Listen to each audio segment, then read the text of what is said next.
This time in Israel is like no other place in the world. Even the grocery stores look different. Picture this: grocery store aisles covered in plastic, restaurants rewriting their menus, and local kids and adults running around everywhere from one cultural or entertainment event to another. This week in Israel is like spring break meets a national bread detox. Hi and shalom. My name is Inbal. I am an Israeli Hebrew educator and I help English speakers thrive in Hebrew. So if you want to connect, really connect with the language, the culture, and everything in between, you have come to the right place. I have separate programs for reading and writing and for speaking and understanding, and I post videos just like this one on a regular basis to help you practice and build upon everything you learn in my programs. You can find all the details about both my programs and my free guide that I highly recommend downloading in the description box, so check it out.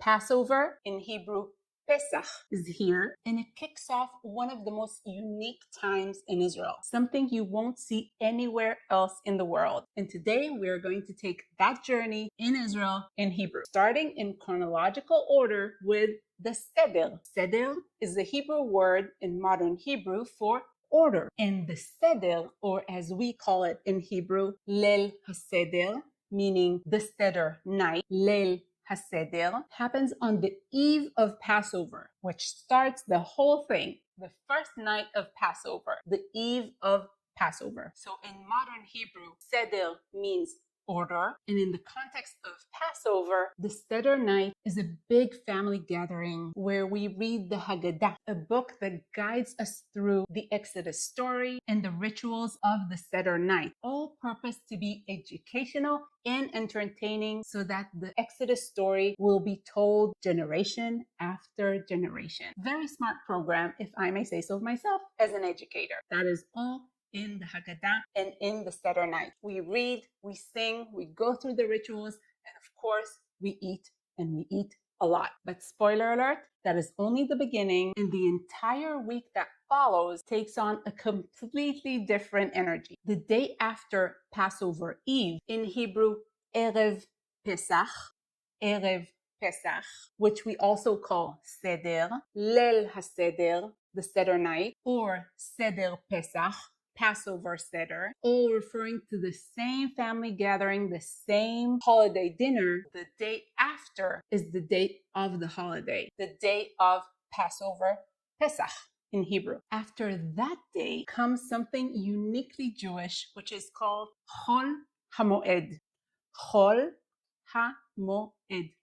Chol HaMoed, or as we abbreviate it in writing, many times we abbreviate two words into one using Girshaim. I have a video all about abbreviation and all the markings you need to know in Hebrew, and I will link it right here. It's in 3 parts, so continue from part 1 to part 2 to part 3. Chol HaMoed. It's a stretch of semi-holiday days that exist only twice a year, once during Passover, Pesach, and once during Sukkot.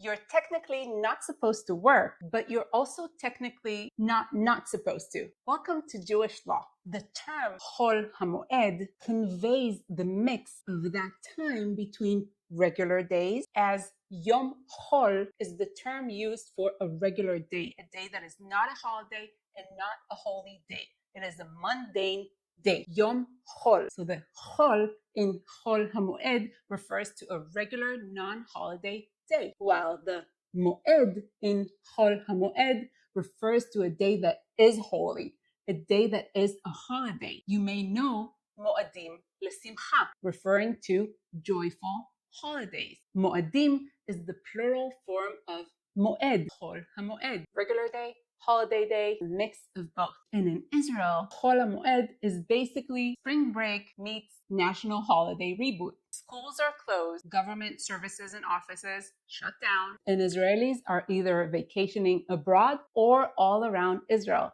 They literally hit the road. That is why you will see kids and adults everywhere. Families go on trips, tiulim in Hebrew, trips, visits to national reserves, hotels are packed, attractions, in Hebrew, atraktiot, that's how we say it. Atraktiot, for attractions, are usually booked, and you can find cultural and entertainment events everywhere. Parks are filled with people barbecuing, or as we Israelis say it, al ha'esh. It literally means on the fire, like on the grill. Barbecue al ha'esh. You'll see markings, signs, and labels. Kasher lePesach. It means Passover kosher or kosher for Passover. It is not the same as regular kosher. It means that the product is not leavened. Anything that is leavened is chametz and not allowed in this period of time during Passover. Chametz, not allowed. Kasher lePesach, kosher for Passover, allowed. So you will see this text, Kasher lePesach, kosher for Passover, on restaurant windows, snack stands, on products, hotel menus, and even shampoo bottles. In the grocery store, you will find shelves of matzot, plural of matzah, matzah bread, the Passover bread, kosher bread, non-leavened bread, matzah in singular, matzot in plural, and everything and anything you can make using it. Kemach matzah, matzah flour, ugiyot mikemach matzah, cookies using matzah flour, ugot mikemach matzah, cake using matzah flour, and so much more. Any store that is kosher for Passover will have aisles covered in plastic. These are all the non-Passover kosher products that you're not supposed to buy, they're not supposed to sell. It's not just tradition, it's law. But in recent years, more and more coffee shops, restaurants, stores, especially in Tel Aviv and more secular areas of Israel, choose to serve or sell chametz, non-Passover kosher food during this time, and either paying the fine or losing their kosher certificate, or both. Some stores and restaurants close the entire week, while others serve a special tafrit kasher lePesach, Passover kosher menu.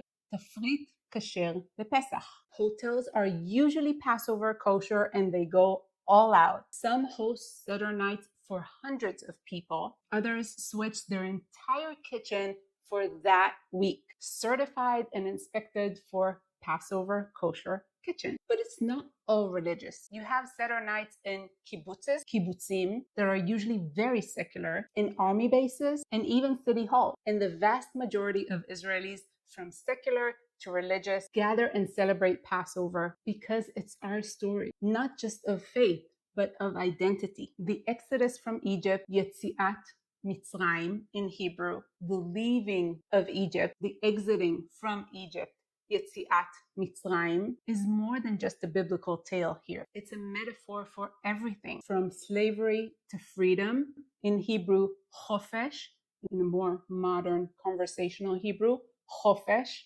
and cherut, in a more biblical or literary Hebrew, cherut, from slavery to freedom, from exile to home. After the last day of Passover, the last day of Chol HaMoed, Moroccans, Tunisian, Libyan, and Algerian Jews celebrate the Mimuna, a festival of sweet foods, unity, and faith in better days. Some Ashkenazi Jews have their own form of this event called completely different in a word in Yiddish that I will probably butcher, so I will write it right here. I personally never celebrated it, but I have been to many mimunas, and if you have the chance to be in one, go for it. It will be an event that you will always remember. So that is Passover week in Israel, a week where the streets smell like freedom, many shelves are covered, and joyful Hebrew is heard in every corner. If you've ever experienced Passover or Chol HaMoed in Israel,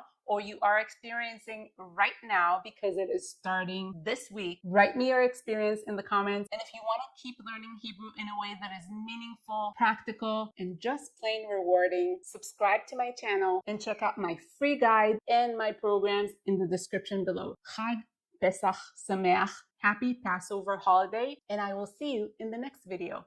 Nitra'eh בסרטון הבא.